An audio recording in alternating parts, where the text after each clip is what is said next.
네. 자, 그래서 이제 소송 비용의 전가 효과를 갖는다. 그러니까 서류 거래나 신용장 거래의 경우에 결국 서류의 제공을 통해서 먼저 대금이 지급되고요. 뭐 서류 거래의 경우에는 나중에 이제 물품을 검수한다 할지 신용장 거래의 경우에도 역시 그러한 상황에 해당이 되어서 그 소송 비용이 매도인으로부터 개설 의뢰인 즉 매수인에게 이전되는 그런 소송 비용 전가 효과가 있다. 이렇게 말씀드릴 수 있고요. 법정지 이전 효과를 갖는다. 그러니까 국제거래소와 같이 매도인과 매수인이 서로 다른 국가에 소재하는 경우에 신용장의 사용은 기본계약의 이행과 관련하여 소송지 또는 법정지를 이전하는 효과를 갖는다. 예를 들어서 우리나라 매수인이 미국의 매도인을 위하여 상업신용장을 개설하였다면 계약의 목적인 물품에 하자가 있는 경우에 매수인이 우리나라에서 소송을 제기하는 것은 별 의미가 없을 것이다.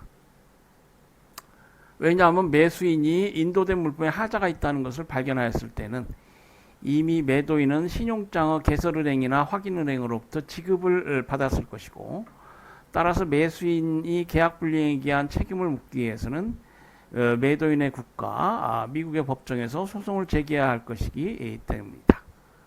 그래서 이제 신용장을 사용함으로써 기본 계약과 관련하여 소송지 또는 법정지를 이전하는 그런 효과가 있습니다.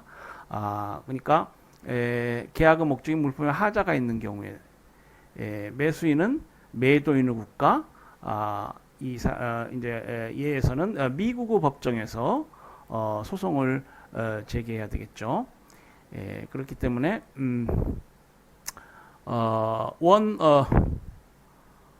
원인 계약상 계약의 목적인 물품에 하자가 있어서 매수인이 우리나라에서 여러 관할권 조항을 뒤져서 우리나라에서 소송을 제기하는 것은 별 의미가 없게 되고요. 신용장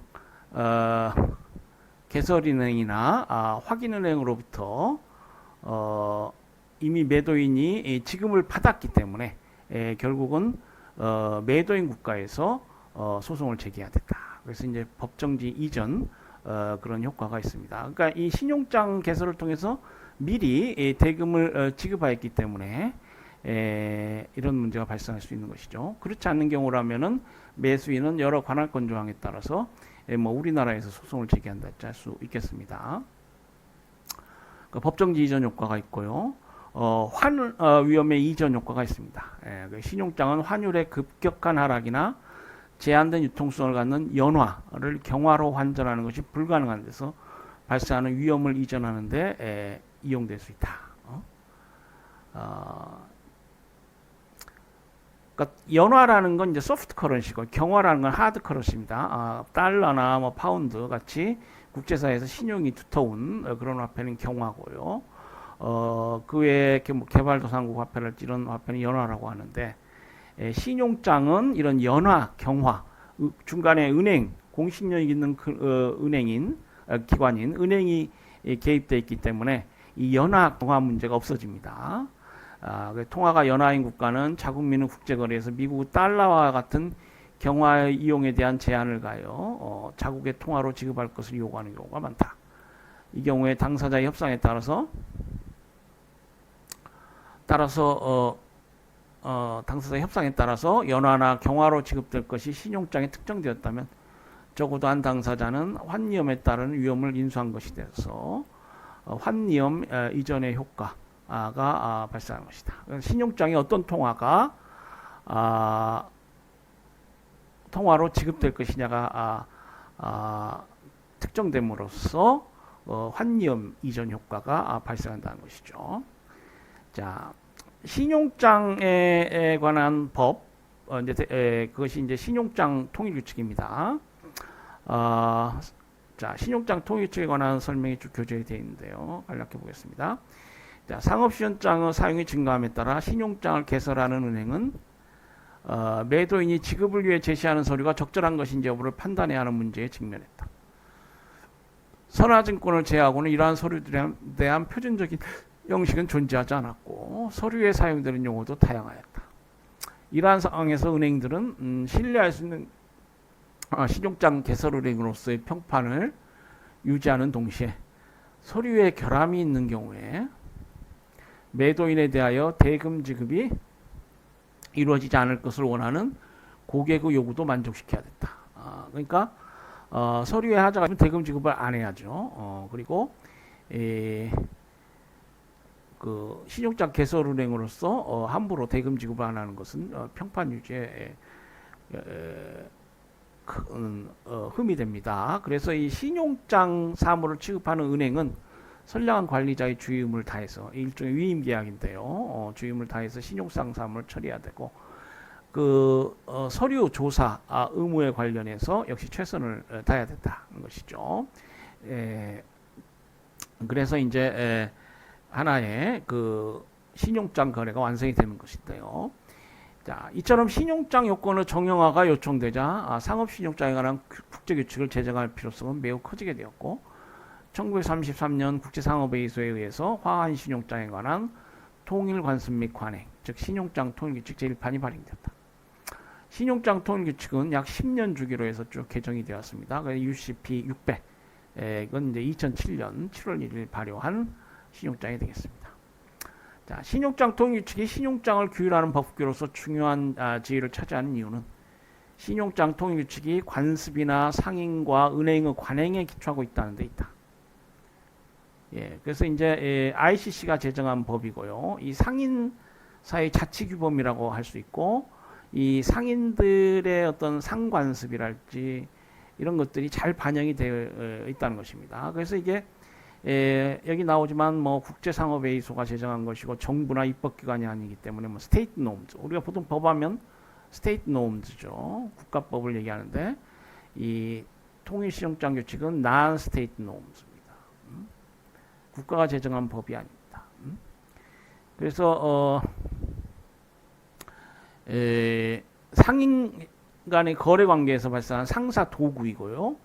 도구적 성격을 띠는 것이고 렉스 머케토리아 상인법이라고 불리우죠. 렉스 머케토리아의 영향을 매우 강합니다. 렉스 머케토리아는 뭐 올드 렉스 머케토리아, 뉴 렉스 머케토리아 뭐 이렇게 불리우는데 상인사회의 상관행을 반영한 그런 관습법적 성격을 갖는다. 우리가 그렇게 말씀드렸죠. 자, 신용장 통일규칙은 화환신용장에 관한 통일관습 및 관행이라는 본래의 명칭이 보여주는 바와 같이 신용장과 관련된 관습과 관행을 충실히 반영하고 있기 때문에 신용장을 지급하는 거의 모든 은행들이 신용장 통일규칙에 따른다는 의사를 표현하거나 비공식적으로 이를 채택한다. 그러니까 신용장 통일규칙은 이제 관습법이나 뭐 성문법, 뭐 성문법이라고 볼 수는 없고요. 또 상관습법이라고도 보기도 어렵습니다. 그러니까 객관적 규범으로서 당연히 당사자의 의사에 관계없이 적용하는 그런 법이 아니고요. 당사자, 그러니까 은행들이 신용장을 개설하면서 신용장 통일규칙에 따른다는 신용장 개설 계약 체결 시 그런 원용 문구가 든 부동문자로 미리 인쇄된 서식을 사용해서 계약을 체결하고요. 뭐 그러면서 당사자들 간에 적용되는 준거법이 되겠습니다. 자, 국제상업회의소는 정부나 입법기관이 아니기 때문에 신용장 통일규칙 그 자체가 법은 아니다. 신용장 통일규칙이 신용장에 광범위하게 적용되는 이유는 대부분의 신용장들이 신용장 통일규칙에 의해 해석될 것을 신용장 자체에서 정하고 있기 때문이다. 신용장 통일규칙은 제1조에서 동규칙은 신용장이 동규칙의 적용을 받을 것을 명시한 때에만 신용장에 적용될 것을 명시하고 있다. 그래서 객관적 관습법이라고 하기에는 좀 이르고 제1조에서 그렇기 때문에 그냥 이렇게 당사자의 원용에 따라 적용하는 법이다. 적용된다. 이렇게 선언하고 있습니다. 다만 신용장 통일규칙이 은행의 관행을 기초로 했다는 점을 고려할 때 신용장이 신용장 통일규칙의 적용에 관해서 아무런 언급을 하고 있지 않은 경우에도 신용장 통일규칙은 그 신용장상의 용어나 조건에 속에 보완적 역할을 할 수 있을 것이다. 네, 그 원형 문구가 없더라도 보완적인 하나의 규준으로서 기능할 수 있겠다. 뭐 그런 설명이 되어 있습니다. 자, 신용장 거래의 과정을 보면은요, 그림 위에 나와 있습니다. 자, 이제 수출입 거래, 무역 거래가 있죠. 이제 사법상으로는 우리가 매도인, 매수인이라고 하고요. 무역거래, 공법적 차원에서 수출자, 수입자라고 합니다. 신용장에서는 이 매도인이 수익자가 돼요. 베니피셔리. 그러니까 신용장 개설로 이익을 받는 자입니다. 그리고 개설 의뢰인은 신용장 개설을 의뢰하는 자입니다. 대금을 지급해야 되니까 매수인이 개설 의뢰인이 됩니다. 그리고 이제 운송인이 있고요.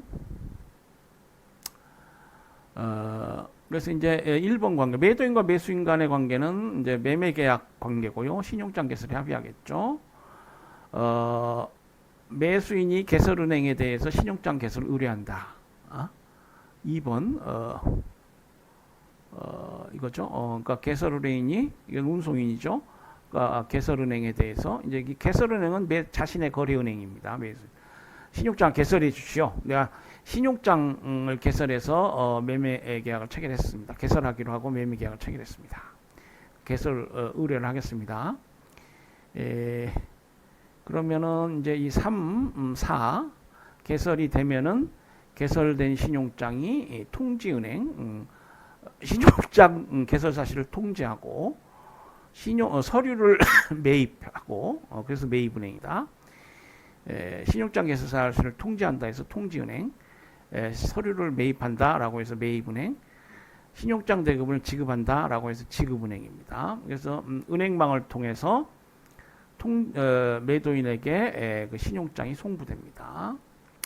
매도인은 신용장 조건에 따라서 물품을 운송인에게 인도하고 자 이제 물품을 인도해야 되겠죠. 선적 서류를 발행받는다. 이제 신용장이 개설되면은 이제 대금 지급을 받을 수 있겠다. 그 물품을 운송인에게 인도하고 선적 서류를 발행받습니다. 그리고 이제 환어음의 인수 또는 지급을 위하여 매도인은 서류를 지급은행 또는 매입은행에 제시하고 동은행은 이를 개설은행에 송부한다. 6번, 7번이 이제 그거죠. 서류를 이제 제공하고 이제 물론 매입은행은 심사를 해야 됩니다. 그게 신용장 조건에 맞는 서류인지 심사를 하고 맞으면은 이제 대금을 지급합니다. 그러면 매입은행은 그 받은 선적 서류를 이제 역으로 개설은행에 송부합니다. 자, 그렇게 되면 이제 매수인은 서류가 신용장 조건에 일치하는지를 확인한 후 개설은행에 지급하고 8번이죠. 자, 이제 최종적으로 그 신용장 대금, 매매 대금 상당의 신용장 대금을 지급할 책임이 있는 자인 개설 의뢰인입니다. 그러니까 이제 신용장 조건에 그 선적 서류가 일치하는지 확인하고 대금을 지급합니다. 이에 대해서 개설은행은 서류를 매수인에게 이제 인도하게 되겠습니다. 그래서 이제 9번, 10번 는 이제 은행 간 결제 시스템에 의한 지급이 이루어지죠. 그러면 이제 개설은행이 지급했으니까 그 매입은행에 개설은행은 이제 매입은행에 이걸 상환한다고 합니다. 지급하고요. 그리고 매수인은 이제 최종적으로 그 선적서를 가지고 운송서를 제시해서 운송인으로부터 목적물을 인도받습니다. 그러면 이제 매도인은 매매 대금을 이제 신용장 대금을 취함으로써 매매 대금을 지급받는 게 되고요. 개설 의뢰인은 운송인으로부터 목적물을 인도받아서 원래 의도하였던 매매 계약의 목적이 원만하게 종료되겠습니다.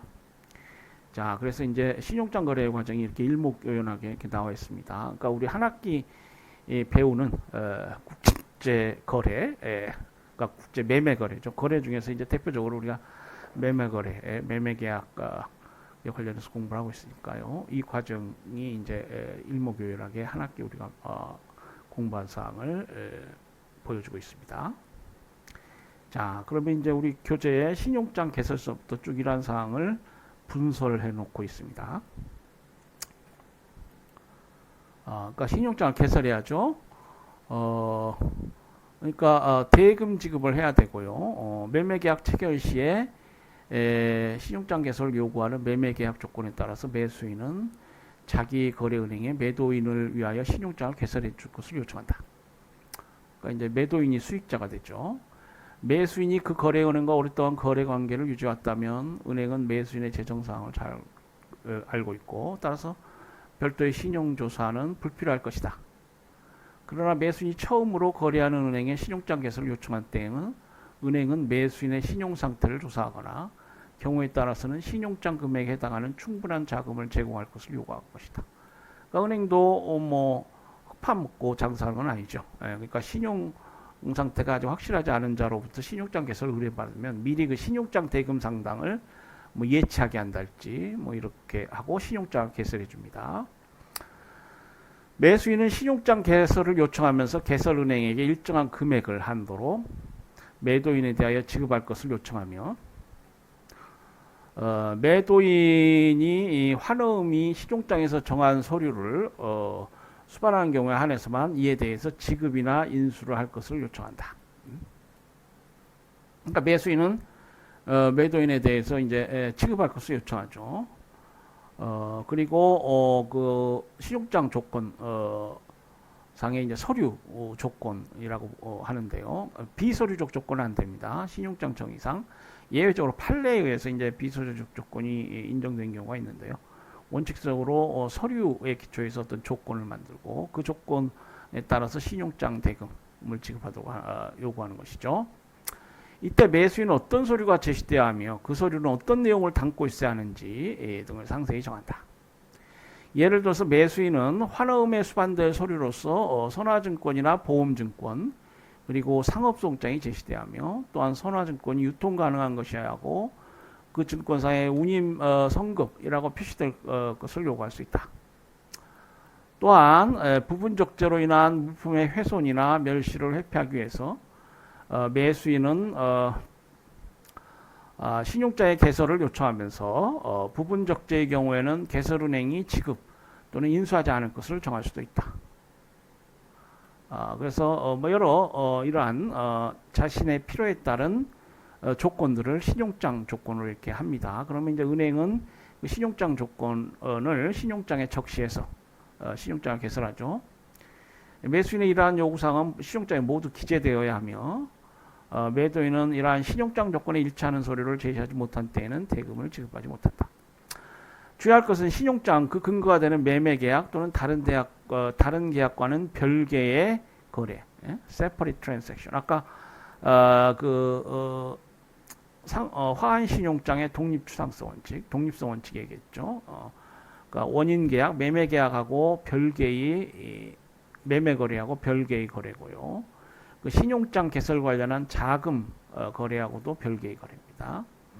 은행은 그러한 기본 계약과 아무런 관련을 갖지 않고 따라서 신용장에 따른 은행의 지급, 환어음의 인수, 지급이나 매입 또는 기타 다른 의무는 개설의뢰인이 개설은행 또는 수익자와 갖는 관계로부터 발생하는 청구나 항변에 구속되지 않는다. 이것이 이른바 독립성의 원칙입니다. 이처럼 신용장 거래가 기본 계약으로부터 독립되기 때문에 신용장 거래에서 모든 당사자는 서류를 취급하는 것이지. 그러니까 신용장 개설 계약에 따라 신용장이 개설되고요. 그 신용장 서류가 제공되면은 신용장 대금이 지급하는 그러니까 서류 거래의 원칙에 서 있습니다. 서류를 취급하는 것입니다. 그러한 서류 거래에는 이제 기본적으로 그 당사자들의 매매 계약상의 뭐 물품 용역 또는 이행 뭐 이런 부분들이 있는데 이런 것들은 신용장 거래로부터 절연된다. 신용장 거래는 이러한 것으로부터 독립돼 있다. 독립성의 원칙에 따른다는 것입니다. 자, 매수인이 신용장 개설을 의뢰하는 것은 매수인과 은행 간의 계약에 따른 것이며 이 계약에서 매수인은 신용장 조건에 따라 적절하게 지급된 금액을 은행에 상환할 것을 합의한다. 그러니까 은행이 신용장 사무를 처리하고 제대로 처리하면 이제 매수인이 최종적으로 그 대금을 상환한다는 것이죠. 여기에서 매수인의 신청에 따라 신용장을 개설한 은행은 개설은행, 신용장 개설을 의뢰한 매수인은 개설의뢰인, 그리고 신용장을 통지받은 매도인은 수익자가 된다. 그래서 이슈잉 뱅크, 개설의뢰인은 우리가 크레딧 애플리컨트 이렇게 부르고요. 수익자는 베네피셔리라고 합니다. 자, 신용장 관련해서 1987년도 판례가 있습니다. 이 판례는 이제 내국 신용장 관련 판례인데 건데요. 뭐 오래된 판례입니다. 피고은행 남대문 지점에서 발급하는 자금 적립에 의한 내국 신용장은 지점장 대리 정결로 발급하도록 되어 있고, 이 사건 신용장도 지점장 대리인이 정결하여 발급한 경우에는 위 신용장이 수급자인 원고에게 교부되기 전에 위 대리인이 그 기재 비용의 일부를 직접 정정하거나 또는 제3자로 하여금 정정케 하였다면 이는 신용장 작성 권한 있는 자의 정정행위이므로 그러니까 지점장 대리인이 정결로 발행할 수 있고, 아직 그 신용장이 수급자인 원고에게 교부되기 전이라면은 자기 권한에 따라 이걸 정정했다. 그러면 그 정정이 비록 부당한 것이라 할지라도 정정한 내용대로 신용장 효력이 발생하는 것이다. 그래서 이 신용장은 이제 한번 개설돼서 이게 통지가 된다거나 뭐 교부가 되면은 더 이상 정정할 수 없습니다. 근데 이제 이건 내국 신용장 사례이긴 하지만은 이건 아직 이 신용 수급자인 원고에 교부되기 전이니까요, 정정이 가능하다. 뭐 그런 판례인 것 같습니다. 자, 신용장 개설 있게 되면은 신용장 개설 사실을 통지합니다. 신용장이 개설되면 개설은행은 매도인은 국가에 있는 은행을 통하여 매도인에게 신용장이 개설되었다는 사실과 신용장의 상세한 사항을 통지한다. 이때 매도인은 국가에 있는 은행은 통지은행, 어드바이징 뱅크가 되는데, 통지은행은 단순히 매도인에게 신용장이 매도인을 위하여 개설되었다는 것과 매도인이 신용장을 이용할 수 있다는 것을 통지할 뿐이며 지급은행이나 매입 등 다른 의무를 부담하지 않다. 예, 그래서 통지은행은 신용장 통유직상 통지은행일 뿐입니다. 물론 이제 실무상 실제로 이 통지은행이 매입은행인 경우가 대부분이고요. 그리고 신용장 대금을 지급하는 지급은행인 경우가 대부분입니다. 그러나 법상 그 독립한 용어이고 독립한 주체입니다. 통지은행은 일반적으로 개설은행과 거래관계를 갖는 은행이다. 원어로는 커리스판던트 뱅크가 되겠습니다. 은행망을 통해서 개설은행과 통지은행은 국제은행망을 통해서 거래관계를 갖죠. 자, 매도인의 신용장 조건의 확인. 이제 신용장 개설 사실이 통지되면 매도인은 신용장 조건을 확인해야 됩니다. 자, 신용장 개설을 통지받은 매도인은 신용장이 개설되었다고 해서 무조건 물품을 선적하는 것이 아니다. 먼저 매도인은 신용장이 요구하는 조건과 기본 계약인 매매 계약에서 정한 조건을 비교해야 한다. 만약 조건이 서로 일치하지 않는다면, 그러니까 원래 우리가 어떻게 합의했느냐, 신용장이 제대로 우리가 합의한 바에 따라 발급되었느냐, 이걸 비교해 봐야 합니다. 만약 조건이 서로 일치하지 않는다면 매도인은 매수인과 접촉하여 조건이 왜 다른지를 확인하고 물품의 선적 전에 신용장 조건의 변경 또는 수정 신용장 발행 등 필요한 조치를 취해야 한다. UCP 조항에 이렇게 되어 있습니다. 또한 매도인은 물품을 선적하기 전에 신용장 조건의 내용 자체를 확인해야 한다. 예를 들어서 신용장에서 요구된 기간 내에 선적을 할 수 있는지, 선화증권을 신용장에서 정한 기간 내에 발행받을 수 있는지, 이게 제대로 되지 않으면은 이게 신용장 대금을 지급하지 못하죠. 수출을 위해서 허가가 필요하다면 수출 허가서를 적게 발행받을 수 있는지, 신용장에서 정한 금액이 환원 금액보다 적은 것은 아닌지, 신용장에서 정한 통화의 종류가 기본 계약, 매매 계약에 요구하는 통화와 동일한지, 보험이나 운송비 등에 대한 신용장 조건이 매매 계약 조건을 충족하는지, 원래 합의한 그러한 조건에 따르고 있는지, 신용장이 부분 적재를 허용하고 있는지, 또는 환원음이나 기타 선적 서류가 신용장의 유효기간 내에 제시될 수 있는지, 이런 것 등을 쭉 살펴봐야 합니다. 매도인이 신용장 조건을 준수할 수 없다고 판단한 때에는 즉시 매수인과 접촉하여 신용장 조건이 변경되거나 또는 수정 신용장이 개설되도록 해야 한다. 신용장은 대금을 지급받기 위하여 매도인이 이행해야 할 사항을 특정하는 것이며 이런 신용장 조건에 일치하는 선적 서류를 제시해야 됩니다. 그러니까 이 사항이 이제 신용장에 적시되어야 돼요. 그리고 그것은 서류 조건이야. 서류만으로 돼 있는 조건이어야 돼요. 아주 예외적으로 비서류적 조건이 허용되는 경우가 판례상 있는데요. 그거는 그야말로 예외고요. 그래서 이제 이런 조건들을 다 확인하고, 그러니까 나중에 이제 선적서를 제시하면은 그 지급을 받은 뭐 지정은행일 수도 있고요. 지급할 은행이 지정되어 있는 경우가 있습니다. 매입할 은행이 지정되어 있는 경우가 있어요. 그거란 신용장이 있고 지정되지 않고 발행되는 신용장이 있습니다. 우리가 그것을 자유매입 신용장이라고 그래요.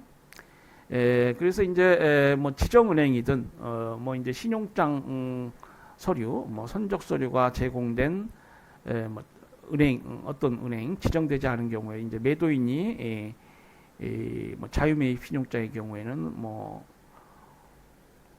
은행을 선택해서 이제 선적서를 제공하고 신용장 대금을 지급할 수 있죠. 어떤 은행이든지 가능하겠습니다. 그때 매입은행은 그 선적 서류를 조사하고 그것은 엄격 일치 원칙. 그 선적 서류와 신용장 조건은 엄격 일치해야 돼요. 이걸 우리가 스트릭트 컴플라이언스 룰이라고 합니다. 스트릭트 컴플라이언스 룰.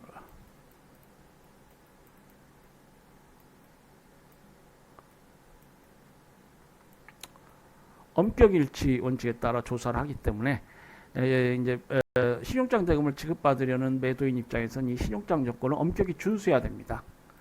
예, 엄격히 준수해야 되고요. 그렇기 때문에 미리 이 신용장 개설 사실이 통지되면 이 신용장 조건을 준수할 수 있는지 찬찬히 이게 확인해 봐야 된다라는 것이죠. 자, 우리 1993년도 대법원 판례입니다.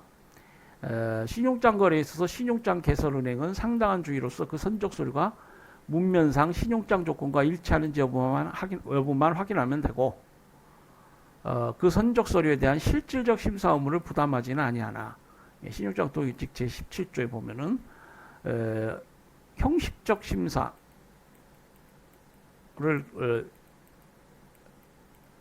매입은행의 서류 심사 업무는 형식적 심사다. 그러니까 실질적 심사 업무를 부담하지 않는다. 실질적 심사 업무를 부담하지 않을 뿐만 아니라 실질적으로 이 심사를 해도 이게 안 됩니다. 그래서 이제 형식적 심사만 하게 돼 있어요. 법상 신용장 도입칙 제17조. 그러니까 은행은 쉽게 얘기해서 이제 여러분 뭐 은행에 취직한다 할지 뭐 이거 선호하시죠. 좋은 직장이 하나입니다. 한번 이렇게 이해를 해보세요. 그 은행 원들은 그 좋은 직장이라는 게 뭐예요? 현장에서 막 발로 뛰고 그렇지 않는다 이거.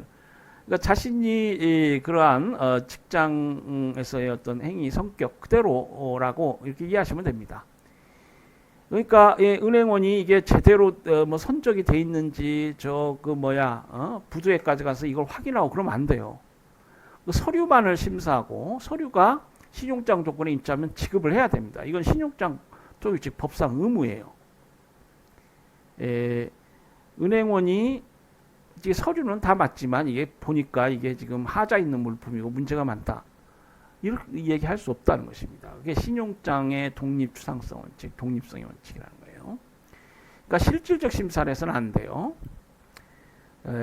따라서 그 선적 서류의 문면 자체에 하자가 있거나 또는 그 선적 서류가 위조된 문서라는 사실을 사전에 알았거나 위조된 문서라고 의심할 만한 충분한 이유가 있는 경우에는 그 신용장 대금을 지급해서는 안 된다고 하는 것이다.